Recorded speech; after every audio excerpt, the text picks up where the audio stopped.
हाय. छोट्या छोट्या गोष्टींमध्ये आज पुन्हा तुमच्याशी बोलायला आले आहे. कसं आहे माहिती आहे, नवरा आणि बायको ह्यांच्यामध्ये ना, माझी पत्नी किंवा माझा पती असं म्हणण्यापेक्षा माझा नवरा आणि माझी बायको यामध्ये किती आपलेपणा आहे आणि किती एका हक्काची जाणीव आहे. तर हेच जे असं हक्काचं नातं आहे ना, ते आजकाल एवढं हलकं काय व्हायला लागले मला कळत नाही आहे. म्हणजे आज असं आपण बऱ्याचदा ऐकतो की बऱ्याच लोकांचे लग्नानंतर काही वर्षांतच वेगळेपणा घेतात ते लोकं. तर असं का होतं याचा जर विचार करते मी कधी कधी, तर मला असं वाटतं की ना, आजकाल गोष्टी खूप आहे ना, लोकांना इन्स्टंट हव्या असतात. लोकांमध्ये पेशन्स नाही राहिलेत. म्हणजे आपल्याला इन्स्टंट फूड हवं असतं किंवा इन्स्टंट एज्युकेशन हवं असतं किंवा काही बरं वाटलं नसलं की औषध घेऊन लगेच इन्स्टंट आरामही हवा असतो. तसं थोडंसं झालं आहे नात्यांमध्ये पण.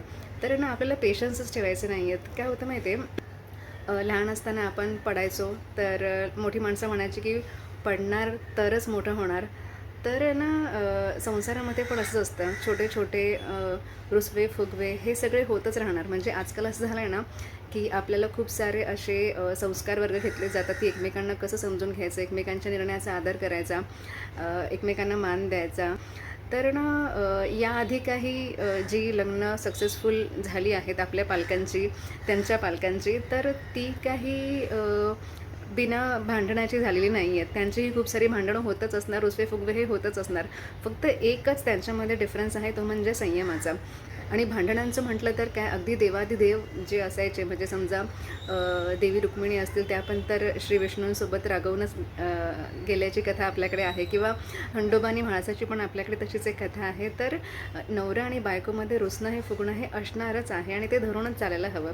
ही ते कसं लहान मुलाचं पडून घडण्यासारखं जसं आहे ना, तसंच आपल्या या छोट्या छोट्या भांडणांचं आपल्या नात्याला जडणघडण देण्याचा संबंध आहे. संसारामध्ये छोटी छोटी भांडणं, रुसणं, फुगणं हे असायलाच हवं. हे असणार तेव्हा हे ते नातं परिपक्व होत जाणार. फक्त पेशन्स मात्र थोडे ठेवायला लागतील. आणि मी जे बोलते ते शहाणपण यायलाही जवळपास 10 वर्षांचा वेळ तरी द्यावाच लागतो. तेव्हाच आपण एकमेकांना यूज टू होऊन जातो. म्हणजे आपल्याला एकमेकांबद्दल काहीही सांगावं किंवा बोलावं लागत नाही. ते सगळं न सांगता आपसुकच एकमेकांना समजून जातं. म्हणजे बघा ना, की बायकोला विचारावं लागत नाही की त्यांच्या नजरेमध्ये मी सुंदर आहे का?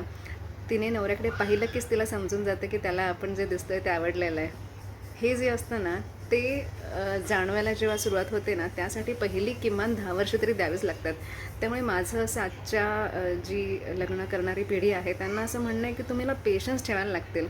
ते छोटे छोटे रुसवे फुगवे हे थोडे पेशन्स ठेवूनच हँडल करायला लागतील. मग तुम्ही बघा, हा एक सुरुवातीचा काळ जर निघून गेला ना, की पुढे आयुष्य सुंदर आहे. बघा, जमतं आहे का?